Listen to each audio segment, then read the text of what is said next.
सोचिए आप अपने सबसे पक्के जिगरी दोस्त के घर गए, पूरी उम्मीद के साथ कि बाहें फैलाकर स्वागत होगा, चाय नाश्ता होगा, पुरानी दोस्ती की कस्में खाई जाएंगी।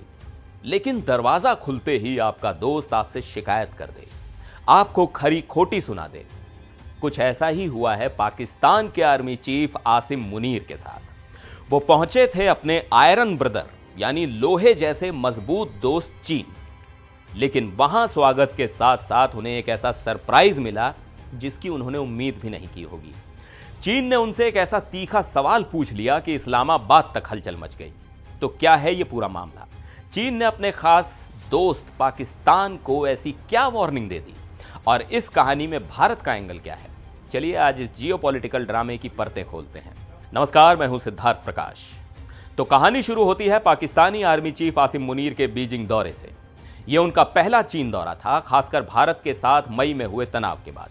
तो जाहिर है एजेंडा बड़ा था, दोस्ती मजबूत करना, डिफेंस पार्टनरशिप को नया बूस्ट देना, सब कुछ प्लान के मुताबिक चल रहा था। बड़ी बड़ी बातें हो रही थी। मुनीर ने चीन की तारीफों के पुल बांध दिए, कहा कि हमारी दोस्ती चट्टान की तरह मजबूत है, समय की हर कसौटी पर खरी उतरी है। जवाब में चीन के विदेश मंत्री वांग यी ने भी पाकिस्तान को अपना ऑल वेदर स्ट्रेटेजिक पार्टनर यानी हर मौसम का साथी बताया।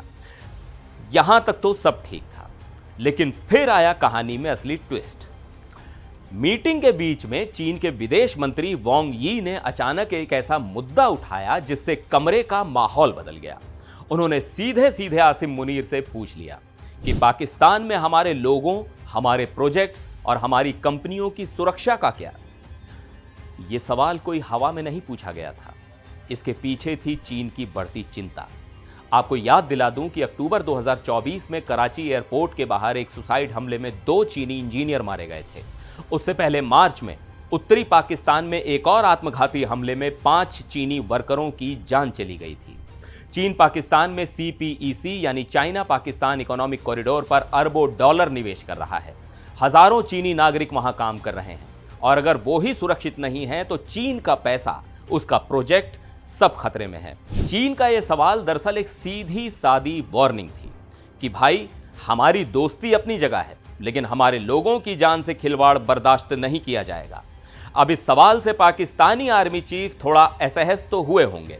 उन्होंने तुरंत चीन को भरोसा दिलाया और कहा कि आप चिंता मत कीजिए, पाकिस्तानी मिलिट्री चीन के हर नागरिक की सुरक्षा के लिए हर जरूरी कदम उठाएगी। हम आतंकवाद के खिलाफ मिलकर लड़ेंगे। लेकिन बात सिर्फ इतनी सी नहीं है। यह सिर्फ एक मीटिंग और एक सवाल जवाब नहीं है, इसके पीछे का असली खेल समझिए।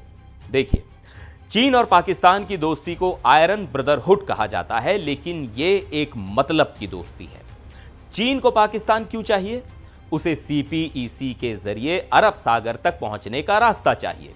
उसे भारत को घेरने के लिए एक स्ट्रेटेजिक पार्टनर चाहिए। और पाकिस्तान को चीन क्यों चाहिए? उसे पैसा चाहिए, हथियार चाहिए और कश्मीर जैसे मुद्दों पर इंटरनेशनल सपोर्ट चाहिए। यह एक सीधा साधा लेन देन का रिश्ता है, लेकिन जब चीन के लोगों पर हमले होते हैं तो चीन को लगता है कि पाकिस्तान अपना काम ठीक से नहीं कर रहा। वो पैसे तो ले रहा है लेकिन सुरक्षा की गारंटी नहीं दे पा रहा। और अब आते हैं इस कहानी के सबसे जरूरी हिस्से पर, यानी भारत पर इसका क्या असर है। भारतीय सेना ने कहा है कि हाल में भारत के साथ हुए तनाव के दौरान चीन ने ऑपरेशन सिंदूर में पाकिस्तान को लाइव इनपुट्स दिए थे, यानी रियल टाइम में जासूसी की जानकारी दी थी। इतना ही नहीं, पाकिस्तान ने चीन में बने हथियारों का भी इस्तेमाल किया था। इसका मतलब साफ है, चीन और पाकिस्तान की यह दोस्ती सिर्फ आर्थिक नहीं बल्कि पूरी तरह से एक मिलिट्री गठजोड़ बन चुकी है जिसका सीधा निशाना भारत है। तो अब पूरी कहानी को जोड़कर देखिए। एक तरफ पाकिस्तान चीन के पास और ज्यादा मिलिट्री मदद के लिए जाता है, दूसरी तरफ चीन पाकिस्तान को मदद तो देता है लेकिन साथ में उसे डांट भी लगाता है कि हमारे लोगों को संभालो वरना ठीक नहीं होगा। और इस पूरे खेल पर भारत की पैनी नजर है, क्योंकि ये दोनों देश मिलकर भारत के लिए एक बड़ा सुरक्षा खतरा पैदा करते हैं। आसिम मुनीर का यह बीजिंग दौरा दिखाता है कि चीन पाकिस्तान की चट्टान जैसी दोस्ती में अब दरारें दिखने लगी हैं। चीन अब पाकिस्तान पर आंख बंद करके भरोसा करने को तैयार नहीं है। वो मदद करेगा लेकिन अपनी शर्तों पर। तो अगली बार जब भी आप चीन पाकिस्तान की दोस्ती की बड़ी बड़ी बातें सुने तो बीजिंग में हुई इस मीटिंग को जरूर याद रखिएगा, जहां दोस्त ने दोस्त को आईना दिखा दिया। आपको क्या लगता है, क्या चीन का पाकिस्तान पर से भरोसा उठ रहा है और भारत को इस बदलते समीकरण से कैसे निपटना चाहिए? अपनी राय हमें नीचे कमेंट्स में जरूर बताएं। मिलते हैं अगले वीडियो में, तब तक के लिए नमस्कार।